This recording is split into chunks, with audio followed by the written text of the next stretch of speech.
ಬೆಳಗ್ಗೆ ನಮ್ಮ ಇದು ಮುಖ್ಯಾಧಿಕಾರಿಗಳು ನರಸಿಂಹಮೂರ್ತಿ ಸರ್ ಫೋನ್ ಮಾಡಿಬಿಟ್ಟು ಈ ಥರ ನಮ್ಮದು ರಿಸರ್ವ್ ಮಾಡಿರೋ ಜಾಗ ಇದೇನು ನಮ್ಮದು ಅಂಗನವಾಡಿಯನ್ನು ಕಟ್ಟಬೇಕು ಅಂತ ಊರಿನವರೆಲ್ಲ ತೀರ್ಮಾನ ಮಾಡಿದ್ರು.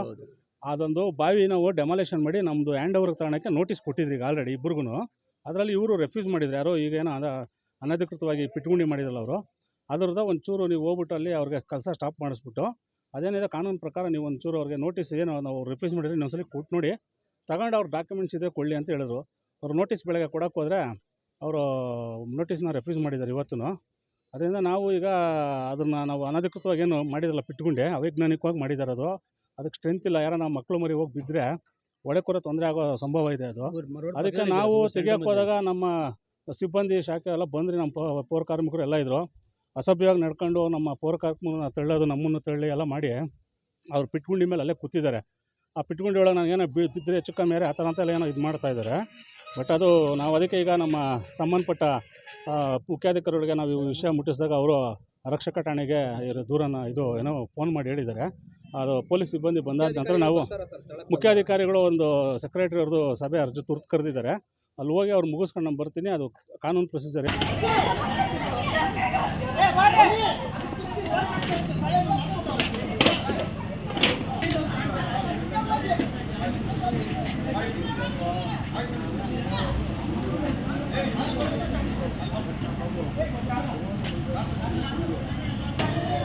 ನಾವು ಚರಂಡಿ ಒಳಗಡೆನೆ ನಾವು ಆಡ್ಕೊಂಡಿದ್ದು. ಚರಂಡಿಯಿಂದ ಆಚೆಗೂ ಹೋಗಿಲ್ಲ, ಮತ್ತೆ ಬೇರೆ ಜಮೀನಿಗೂ ಹೋಗಿಲ್ಲ. ಡಾಕ್ಯುಮೆಂಟ್ಸ್ ನೋಡಿ, ಡಾಕ್ಯುಮೆಂಟ್ಸ್ ಏನಿದೆಯೋ ಅದ್ರ ಪ್ರಕಾರ ನಾನು ಕಾನೂನಲ್ಲಿದೆ, ಆಮೇಲೆ ಕೋರ್ಟಲ್ಲಿದೆ. ನೋಟಿಸ್ ಕೊಟ್ಟರೆ ನೋಟಿಸ್ ತಗೊಳ್ತಿಲ್ಲ ಅಂತ ಹೇಳ್ತೀರಾ ಅಧಿಕಾರಿಗಳು, ಯಾಕೆ ತಗೊಳ್ತಿಲ್ಲ ನೋಟಿಸ್ ನೀವು? ಸರ್, ನಮ್ಮ ನೋಟಿಸ್ಗೆ ಅವ್ರು ಆನ್ಸರ್ ಮಾಡಿಲ್ವಲ್ಲ. ನಾವು ಕೋರ್ಟಿಂದ ಕೊಟ್ಟಿದ್ದೀವಿ, ಅವ್ರು ಕೋರ್ಟಲ್ಲಿ ಆನ್ಸರ್ ಮಾಡಿಲ್ವಲ್ಲ, ನಾನೇನು ಮಾಡಲಿ? ಆಮೇಲೆ ನಮ್ಮ ಜಾಗಕ್ಕೆ ಅವ್ರು ನೋಟಿಸ್ ಕೊಟ್ಟವ್ರೆ. ನೋಟಿಸ್ ಏನಂತ ಕೊಟ್ಟವ್ರೆ? ನಮ್ಮ ಜಾಗ ಕ್ಲೀನ್ ಮಾಡಿಕೊಡ್ಬೇಕಂತೆ. ನಮ್ಮ ಜಾಗ ಯಾರನ್ನು ಕ್ಲೀನ್ ಮಾಡಿಕೊಡ್ತಾರೆ ಸರ್? ಈಗ ಅವ್ರ ಜಾಗ ಆಗಿದ್ದಿದ್ರೆ ನಾವು ಕ್ಲೀನ್ ಮಾಡ್ಕೊಡ್ಬೇಕಿತ್ತು. ನಮ್ಮ ಜಾಗಕ್ಕೆ ನಾವು ನೋಟಿಸ್ ತಗೊಂಡು ನಾವೇ ಕ್ಲೀನ್ ಮಾಡ್ಕೊಡೋಣ.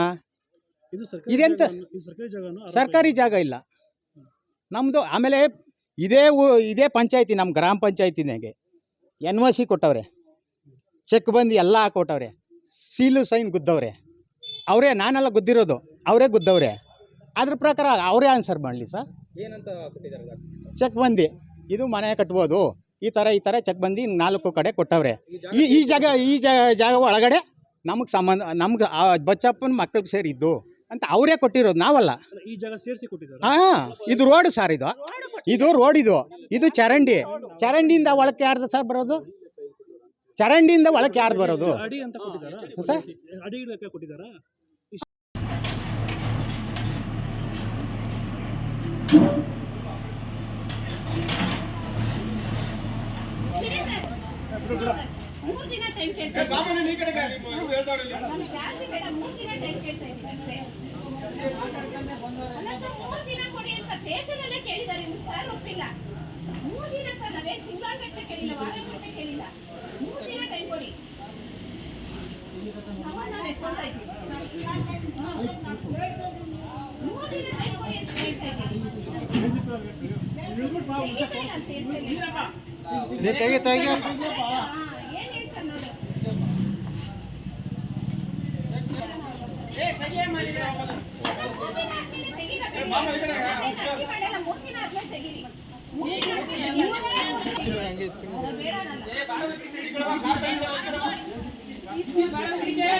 Ini